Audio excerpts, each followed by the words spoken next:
Tu avais déjà eu cette idée comme ça de mélanger les médiums Non. Quand tu as tourné ce film-là, par exemple, le début, quand tu tournais en vidéo cette nuit Non, cette nuit close. j'avais pas l'idée de mélanger les médiums, pas du tout. J'avais l'idée de faire ce film, si tu veux, de A à Z, quoi, de suivre ce qui s'était passé dans le réel, de le refaire jouer. Et après, j'ai laissé le film de côté. Ça avait constitué une heure de rush. Et à un moment, j'ai commencé à monter. Et puis, je me suis souvenu qu'il y avait une bobine du mariage de mes parents, une bobine Super 8 sonore qui traînait dans le salon.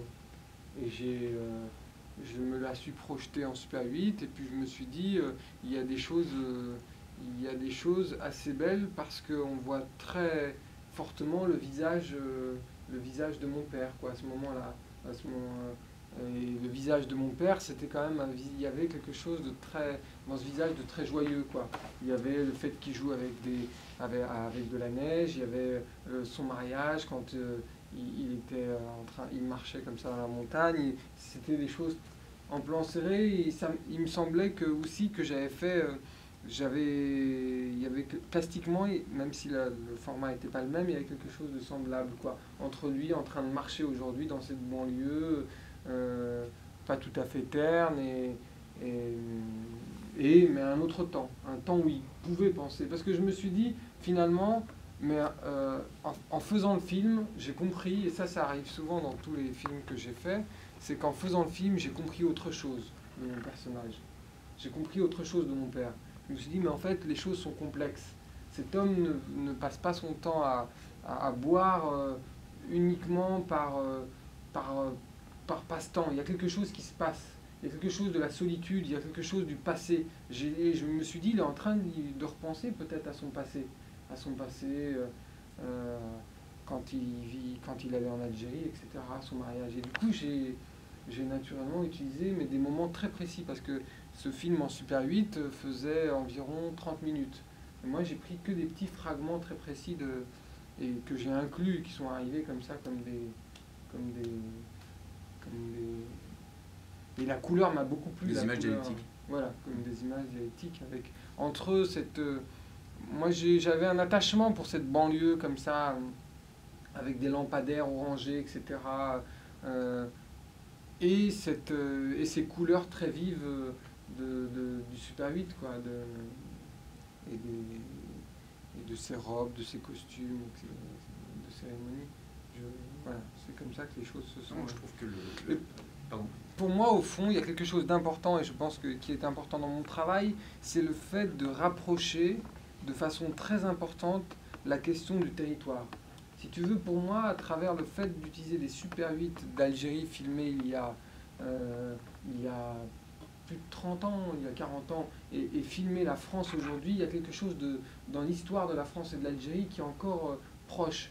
Et c'est aussi la question et là où je me retrouve en tout cas, ma pensée se retrouve dans ton travail, c'est la question de qu'est-ce que c'est que pour un individu d'aller de l'avant, de marcher et d'aller dans un autre pays. Et ça, moi, quand j'ai lu il y a 3 ans le livre d'Abdelmalek Sayad, La double absence, j'ai vraiment compris finalement que la question de l'immigration n'était pas une fin en soi. C'était quelque chose aussi, je me suis souvenu ça aussi dans mon village, que c'était la question d'un rituel, de devenir un homme que d'aller voyager, d'aller voir ce qui se passe ailleurs. Et moi je me suis dit, voilà, il y a quelque chose de très fort, en tout cas entre la France et l'Algérie. Je parle de la France et de l'Algérie parce que c'est ce que je connais, et que pour moi, il ne fallait pas créer une rupture entre les deux. Il fallait que les choses dialoguent. Et c'est comme ça que je pense que je les ai fait dialoguer plastiquement, quoi. Et que ça continue encore. Pour moi, cette question de territoire, elle est très importante. Elle est aussi aujourd'hui en France.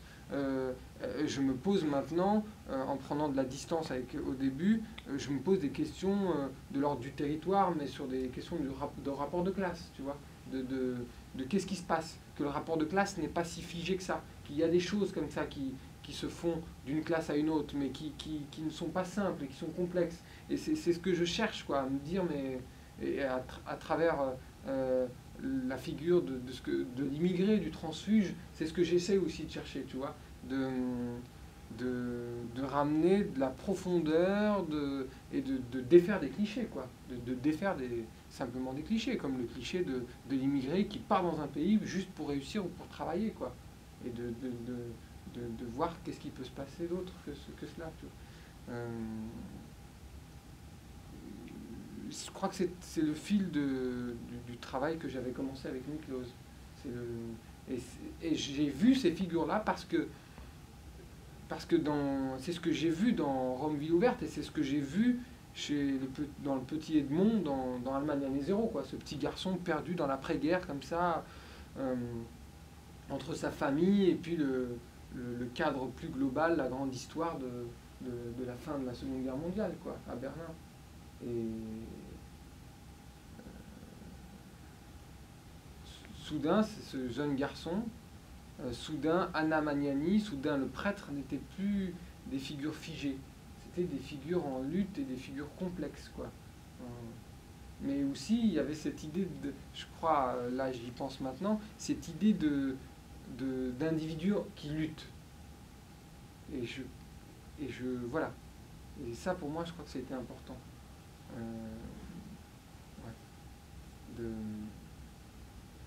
De me dire... et je me le suis dit aussi récemment, parce que là, je travaille maintenant, je reviens à quelque chose où je m'interroge sur l'histoire de la France et de l'Algérie à travers un portrait autour de ma grand-mère. Et récemment, j'ai parlé avec ma grand-mère, et chose qu'on ne m'avait jamais dit, c'est qu'elle a participé à la guerre d'Algérie. C'est-à-dire qu'elle a soutenu les Moudjahidines en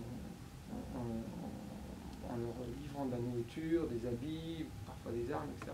Mais je me suis dit, mais c'est intéressant parce que finalement, je reviens à cette question de territoire. Par exemple, en pensant à cette femme, par exemple, qui a connu la Seconde Guerre mondiale, dont le mari a fait la guerre en Indochine, qui a connu la guerre d'Algérie, qui ensuite est arrivée en France, mais entre tout ça, et elle est arrivée en France en banlieue, il y a encore la question du territoire, il y avait la question du territoire avec la colonisation, l'occupation française, et finalement, j'ai vu chez cette femme, chose que je ne savais pas avant, que je n'avais pas vue avant, une femme qui luttait, parce qu'à un moment elle a divorcé, et que pour une femme seule, une femme algérienne, maghrébine seule, avec ses enfants, sans mari, elle lutte dans un environnement. Et ça, je crois que c'est quelque chose qui m'intéresse, quoi. Sans que ce soit posé dans la place publique, lutte, quoi, lutte dans le quotidien, quoi. Qu'est-ce que ça veut dire?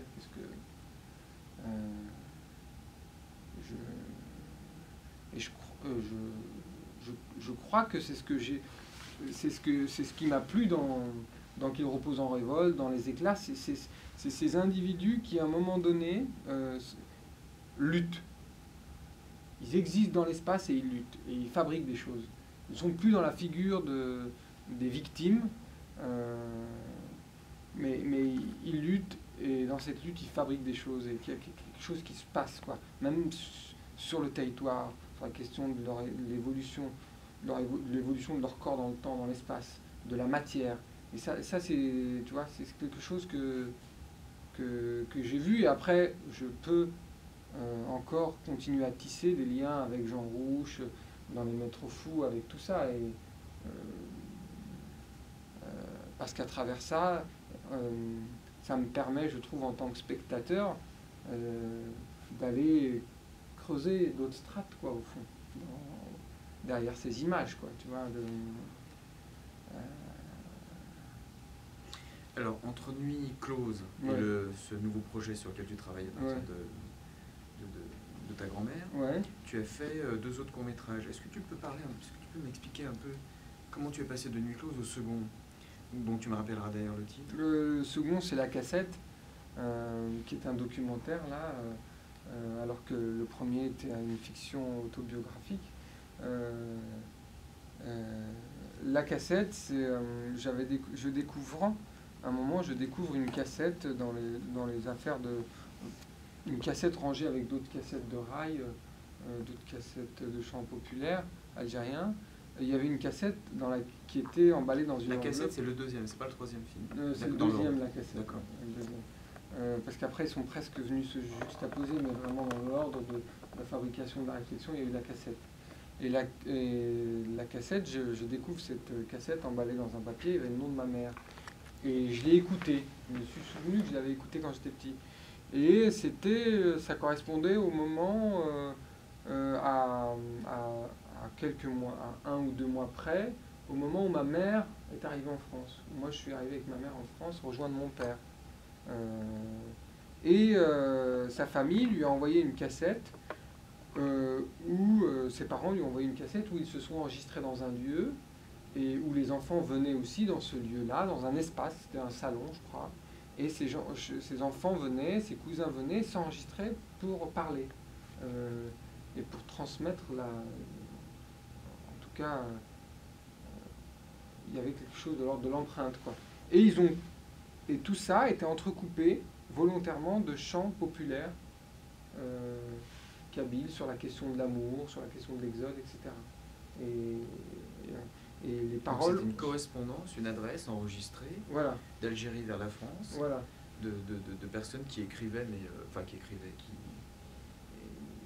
qui donnaient des nouvelles, qui s'informaient, qui témoignaient d'attention comme ça par rapport à des personnes immigrées en France, et qui en plus avaient dans cette espèce de lettre enregistrée comme ça, intégré des éléments musicaux. Voilà, c'est ça.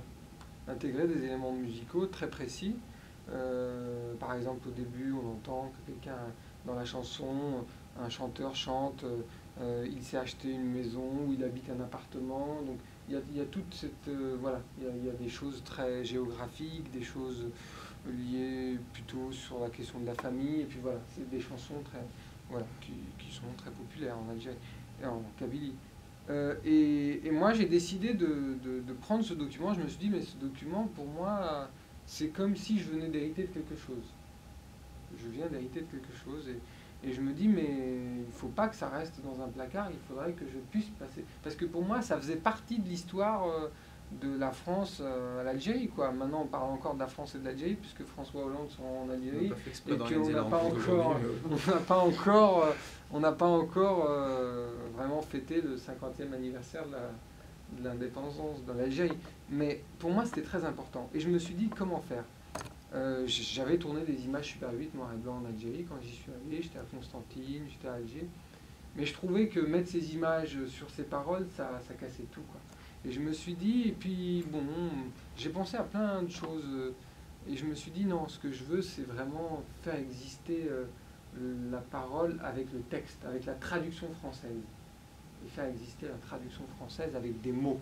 Et que les mots fabriquent une image. Que les mots soient une image dans l'espace de l'écran.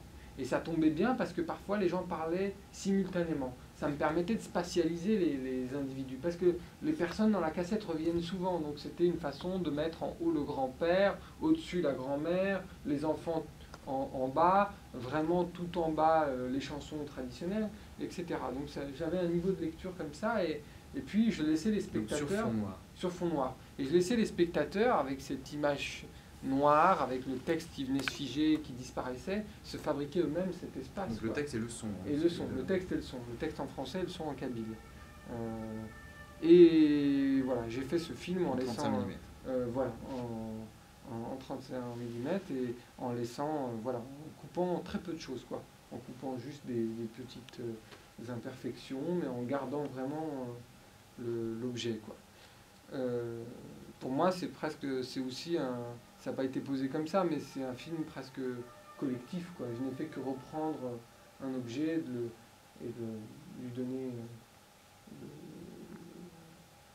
le faire exister dans l'espace du cinéma, quoi.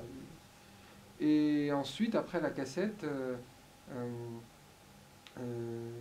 toujours en voulant continuer, j'avais assisté à la mort en tout cas, j'avais assisté à la mort de mon grand-père en soins palliatifs.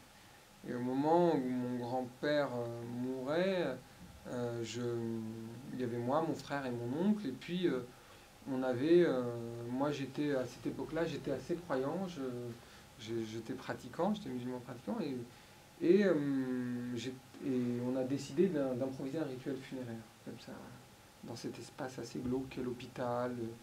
C'est avec cet homme qui meurt, mais on n'avait aucune légitimité à le faire. On a décidé de le faire. Appropriation de l'espace. Voilà. Et on n'avait aucune légitimité à le faire, mais on voulait marquer peut-être cet espace aussi, informel.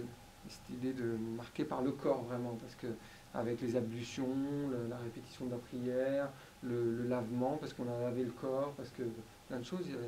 Et j'ai décidé d'en faire un film. Donc Kamel s'est suicidé 6 fois, son père est mort.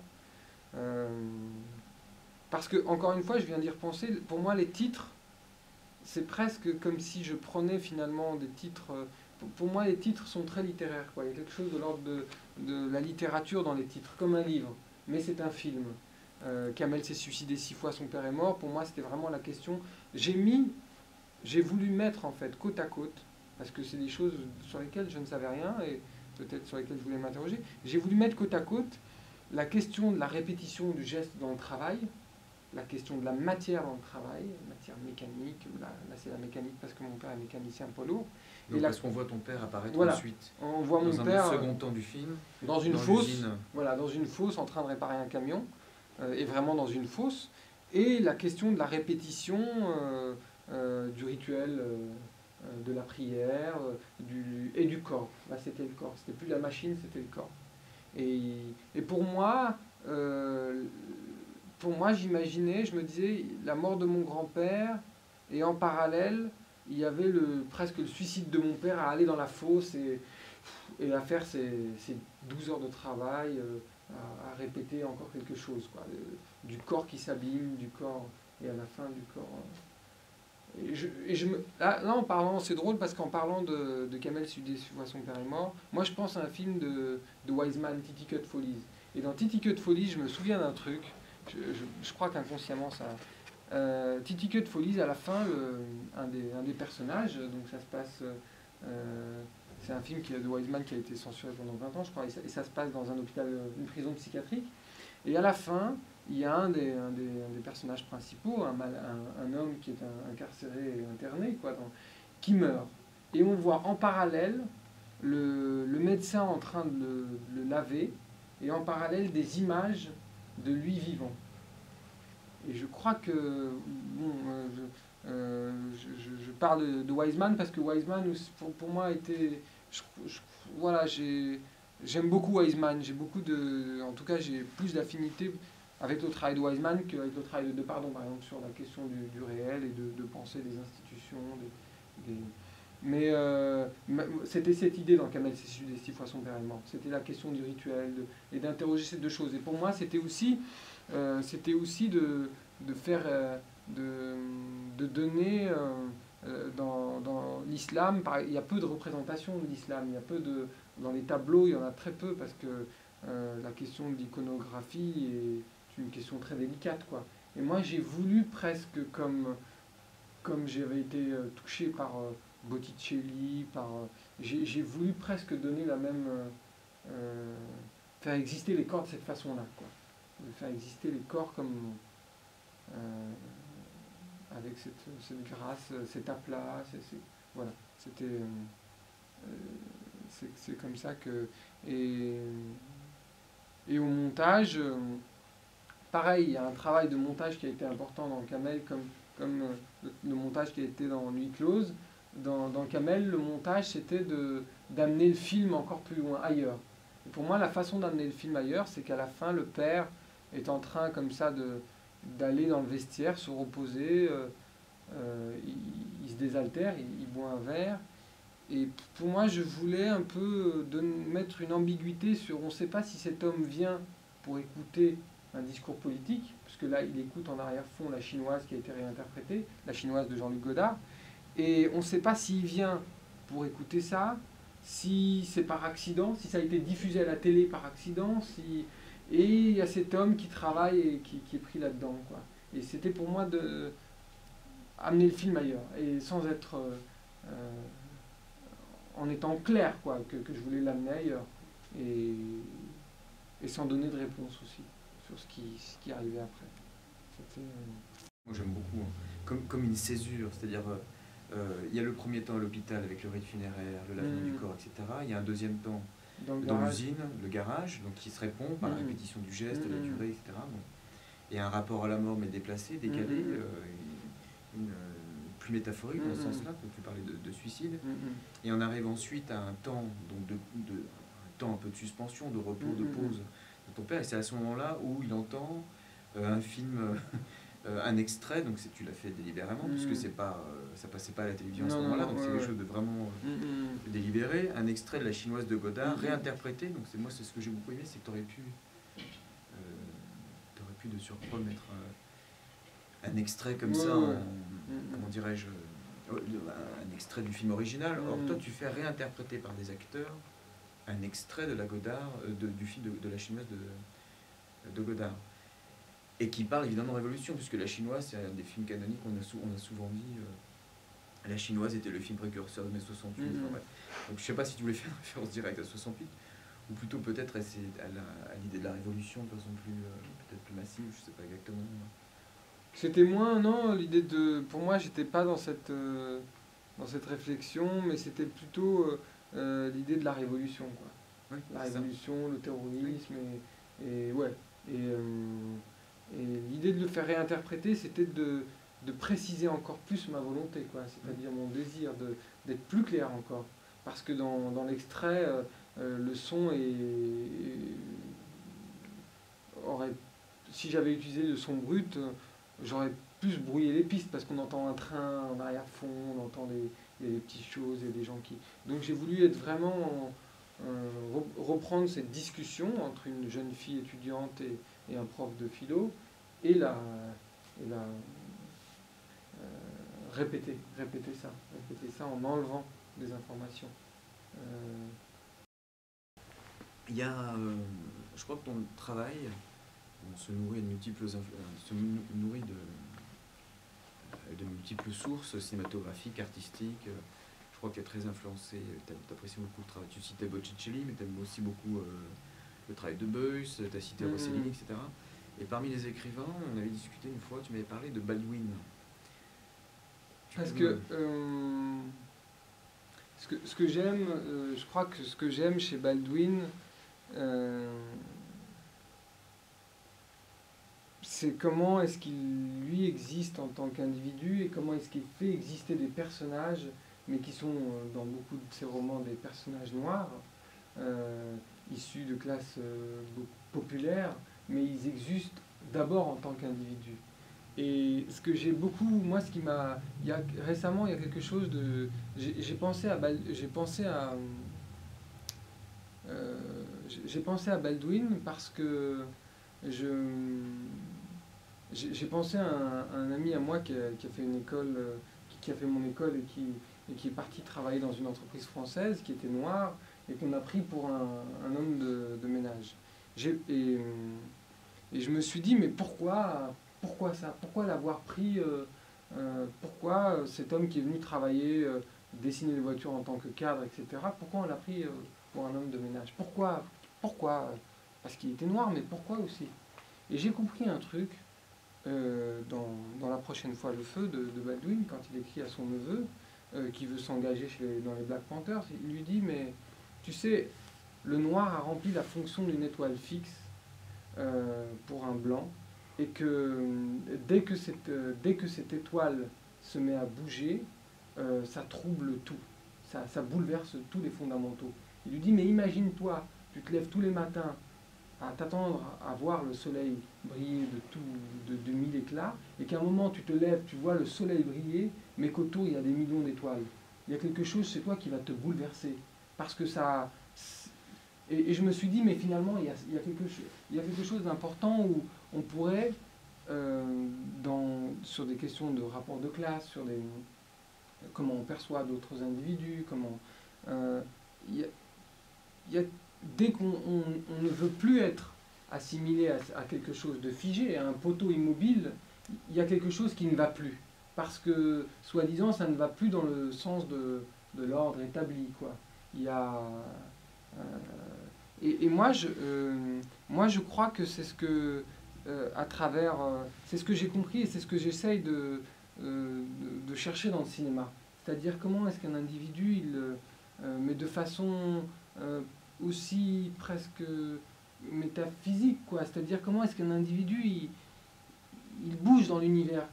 C'est ce qu'on disait là par rapport aux figures de migrants qui sont toujours posées, qui sont souvent posées de la même façon au cinéma, c'est-à-dire des gens qui subissent, qui sont seulement aussi, mais ils subissent, mais alors aussi ils ne viennent dans un pays que pour travailler, parce qu'ils sont pauvres, parce que tout ça. Mais dès que les choses sont plus... dès qu'on va chercher de façon... Dès que ces gens aussi changent de posture, là on n'accepte plus, quoi. Et j'ai l'impression qu'il y a quelque chose qui ne se passe plus. C'est-à-dire que dès qu'on refuse la place dans laquelle on veut nous figer, on échappe à ça, ça devient intéressant. Mais alors, on échappe, mais alors il y a quelque chose qui... C'est ce que je disais. Et moi je me dis, tout ça pour venir et pour parler de... J'ai oublié de... Baldwin. De Baldwin. Et pour parler des personnages dans les films, pour parler de... Et je me disais ça parce que j'entendais Bourdieu, j'entendais aussi Danet qui disait à un moment, mais de toute façon, pour exister par exemple dans un média comme la télévision, je pense que la radio un tout petit peu moins, mais ça dépend, il faut se réduire. Il faut avoir comme une bande-annonce. Il faut presque être figé, stéréotypé. Mais dès qu'on décide de dépasser ça, c'est plus possible, quoi. Parce qu'on est, les choses échappent à une classification catégorique, les choses. Et c'est ce qui se passe. C'est ce qui... Je cherche à... C'est ce qui se passe, tu veux dire, aussi par rapport à la figure de l'immigré. C'est ce qui se passe par rapport à la... Je veux dire, oui, à la figure de... Comment il peut y avoir un certain type de représentation de personnes issues de l'immigration ou autres, et comment, à partir du moment où justement l'étoile change d'axe, il y a une perturbation qui se crée de la part même de ceux-là qui créent ces représentations et qui sont des représentations dominantes. C'était ça ce que tu disais? Voilà, c'était ça. C'était échapper à cette représentation dominante pour fabriquer autre chose. Et je crois que moi, c'est ce qui m'a plu chez Baldwin, c'est que il ne s'agissait plus de noirs simplement proxénètes, voleurs, prisonniers, mais il s'agissait de belles figures, de gens qui côtoient Homère, qui côtoient la poésie, qui côtoient le théâtre, qui côtoient des blancs aussi, qui ont un autre rapport aux blancs. Et ça, je trouvais ça intéressant. Parce que ça fabriquait... et il y a une autre chose que dit Baldwin, moi, que j'ai l'impression qui est assez vrai. Il dit, mais on n'attend pas de toi que tu aspires à l'excellence, on attend de toi que tu pactises avec la médiocrité. Et partout où tu t'es adressé, en parlant à son neveu, Big James, pendant le peu de temps que tu as passé sur cette terre, on t'a dit où tu pouvais aller, ce que tu pouvais faire et comment tu pouvais le faire. Et pour moi, ça résumait, et ce n'est pas que seulement que ça résumait, mais ça me faisait comprendre beaucoup de choses finalement, qui étaient peut-être latentes dans mon travail et dans ce que je cherchais, mais qui se sont révélées, quoi. C'est-à-dire que aujourd'hui, même à travers le cinéma, dès que l'on dit mais je travaille autour d'un personnage qui n'est pas un vendeur de shit, qui n'est pas un voleur, qui n'est pas un livreur de pizza, je travaille sur un personnage qui est autre chose, qui travaille sur autre chose, ça devient plus compliqué. Parce que c'est des figures qui échappent, qui fabriquent autre chose, quoi. En ce qui concerne la réception de tes films, ton travail, ouais. Est-ce que toi, justement, à un moment donné, tu as ressenti, comment dirais-je, le fait qu'on souhaite, qu'on t'assigne quand même, qu'on t'assigne à une certaine place, qui serait le cinéaste d'origine algérienne, enfant d'immigrés, est-ce que tu as ressenti ça ou pas du tout? Je crois qu'à un moment, consciemment, j'ai joué de ça. J'ai joué d'un truc... je pense qu'au début, quand j'ai commencé dans mes études supérieures. En tout cas, j'ai joué de cet orientalisme comme ça, qui était assez quelque chose de l'ordre de la séduction. Mais au bout d'un moment, je me suis dit, très rapidement, je me suis dit, mais non, je ne suis pas ça. Je ne suis pas uniquement ça en plus. Et c'est faux. Si ça avait été vrai, j'irais là-dedans. Mais en fait, c'est faux. Je ne suis pas ça. Et moi, et je crois que c'est ce qui m'intéresse au cinéma, c'est il y a quelque chose. Comment est-ce qu'une figure passe de quelque chose à autre chose? C'est-à-dire, je parlais de la figure du transfuge, par exemple, mais du coup, ça m'amène à vraiment. Récemment, j'ai pensé à ça. Je me disais, mais comment est-ce que quelqu'un. Ça voudrait dire quoi penser à, par exemple, un prolétaire qui devient écrivain? C'est quelque chose de très complexe parce que. Et ça m'a fait penser à la formule de Lavoisier. Rien ne se perd, tout se transforme. Mais comment les choses se transforment? Comment est-ce que. Qu'est-ce qu'on gagne, qu'est-ce qu'on perd à avancer comme ça dans le monde? Et je me suis dit, mais cette question de la matière est importante pour un fils de prolétaire qui n'a d'existence que par la force de son travail, quoi. Mais comment est-ce qu'elle peut... Ça peut exister par les mots. Comment est-ce que les choses se déplacent? Comment est-ce qu'à travers le travail quand on est plasticien, quand on est cinéaste, quand on est écrivain, comment cette force de travail existe, quoi. Parce qu'il s'agit de travail, quoi, au sens, je sais pas si on peut dire au sens prolétaire, mais voilà. Mais à partir du moment où j'ai quitté un peu cette figure et c'est difficile parce que c'est une figure qui est quand même, moi il y a quelque chose, par exemple les cartes postales orientales, les bons baisers des colonies, c'est quelque chose de très très fort et qui existe encore aujourd'hui, quoi. On pourrait dire aussi... Sous une nouvelle forme, je veux dire. Sous une nouvelle forme, mais oui, ça existe, oui. Parce que ça vient de loin. Comment faire disparaître 150, 130 ans de colonialisme? Comment passer à autre chose? C'est très compliqué. Et dans mon travail, j'essaie de me demander comment est-ce que les individus peuvent échapper à ça. Mais qu'est-ce que ça veut dire, échapper à ça? Qu'est-ce que ça coûte? Parce qu'on perd des choses à être dans ce mouvement-là. C'est-à-dire qu'en gros, oui, mais surtout, quand on sait que ça coûte, ça veut dire que l'interlocuteur change de discours.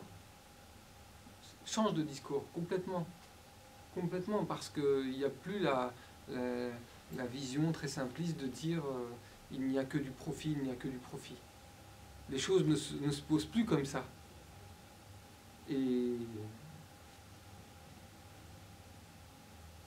Mais ça veut dire que là, il y a un vrai dialogue qui peut être possible. L'idée du service, là, comme le disaient Godard et Danet, quoi. Faire un service, donc on attend la réponse. Et là, j'ai aussi eu l'impression que en ayant cette posture-là, il y avait quelque chose de plus éthique, de plus... Et politique. Et politique, et d'un respect envers l'autre aussi, que l'autre se doivent d'être dans le même échange, quoi. Ce qui m'a énormément plu dans ce travail, c'est cette articulation entre la sphère extrêmement intime, personnelle, autobiographique, et évidemment ce qu'on appelle de façon impropre le politique. Mais ce qui était très très beau, c'est comment, ce que je trouve extrêmement intéressant, c'est comment, à la fois l'esthétique du développe une esthétique comme ça que je trouve très singulière, un peu expérimentale, qui subvertit des formes, des cadres. Mais il y a quelque chose qui m'a touché simplement au niveau du contenu, c'est cette idée de la transmission. C'est-à-dire comment ton père, dans le premier film, ton père, en acceptant de rejouer les scènes, œuvre pour une certaine forme de transmission, que cette transmission se fait aussi, est aussi réciproque, puisque c'est aussi une façon de rendre hommage au père que de faire ce film-là. Donc il y a un vrai dialogue qui se noue entre toi et ta famille. Comment ensuite on retrouve deux niveaux de génération différents avec le film sur ton grand-père, puis maintenant aussi sur ta grand-mère. Il y a il y a quelque chose dans cette idée de la transmission-là que je trouve extrêmement fort. Parce que cette transmission dans la sphère familiale, comme ça intime, elle est aussi éminemment politique et historique. Politique et historique, exactement. Elle est aussi éminemment politique et historique, et qu'on le veuille ou non, elle renvoie aussi à l'histoire de la société française, à l'Algérie, à la guerre d'Algérie, à la colonisation, etc. Et du coup, tu as trouvé une forme, tu es en train de définir là un langage cinématographique que je trouve extrêmement pertinent. Je trouve vraiment très singulier, original, et très fort parce que, justement, ne succombons pas à certaines facilités qui sont compréhensibles, de vouloir faire sa route, de vouloir faire son chemin, de jouer aussi avec les attentes, avec un certain horizon d'attente d'une société dominante, donc jouer le jeu de la discrimination positive, ou tous ces trucs-là qu'on peut retrouver après, ou ce jeu tu parlais de cartes postales. Ce jeu des cartes postales qu'on peut retrouver aussi dans les discours et les représentations, y compris que des journalistes ou des entités. Mais c'est intéressant ce que tu dis sur la carte postale, parce que tu ne tombes pas, parce que je trouve très intéressant, c'est que tout en poursuivant ce chemin, justement ce qui est très intéressant, c'est qu'il y a une pensée critique dans le même temps, comme ça, qui est très forte. Pour moi, ce qui était important aussi, je crois, c'est comment est-ce que, mais ça c'est peut-être impensif, mais et ça Howard Dean en a beaucoup parlé, mais comment est-ce qu'une histoire individuelle, une histoire singulière, comment est-ce qu'elle s'articule avec une histoire collective? Et pour moi, ces deux choses sont très importantes. Et je crois que dans mes films, ça c'est très important. Mais par exemple, là, tu parlais des cartes postales. Là, je m'intéressais donc aux cartes postales, où on catégorisait les gens, c'est-à-dire des femmes à moitié dénudées, donc femmes kabyles, femmes du Sud, femmes arabes. Et là, j'ai acheté une carte postale, j'ai trouvé une carte postale dans une brocante, une petite carte postale représentant une femme maghrébine. Et ce que je trouvais de très fort, c'est qu'il y avait cette carte postale colorisée avec une femme qui sans doute ne devait pas être maghrébine, mais avec des photos je crois que les prises de vue étaient prises à Pigalle ou je sais pas quoi. Et au dos de cette carte, il y avait cette carte était datée du 8 septembre 1957, et il y avait un jeune garçon qui écrit à sa mère: chère maman, je suis en Kabylie, je crois vraiment qu'on peut arriver à mater cette rébellion, je t'embrasse fort. Et j'ai j'ai complètement été bouleversé, quoi, finalement, entre cette image et les bonnes intentions derrière, quoi, les bonnes intentions. Et pour moi, c'est toujours intéressant dans ce sens-là, ce chant contre chant. Parce que là-dedans, la dialectique m'intéresse. Comme le rapport entre ma langue maternelle, le kabyle, et le français, quoi. Là, j'ai l'impression que là, c'est comme ce que je te disais, quoi. Comment est-ce que les choses ne sont pas catégoriquement figées? Qu'est-ce qui se passe dans cet entrelacement et pas cette fusion?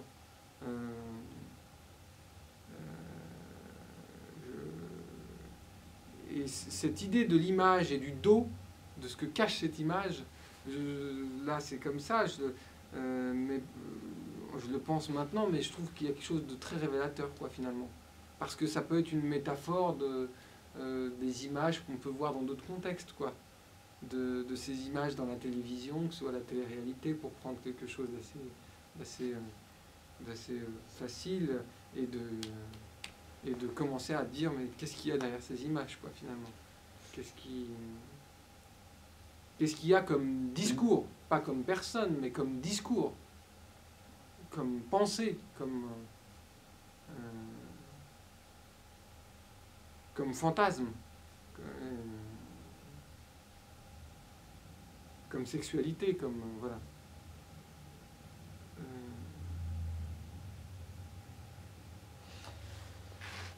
Là, tu souhaites... donc tu vas travailler sur le film avec sur ta grand-mère. Ouais. Tu poursuis un peu sur la lignée un peu de la première trilogie ou ça reste un format court-métrage, long-métrage? Pour moi, c'est un film...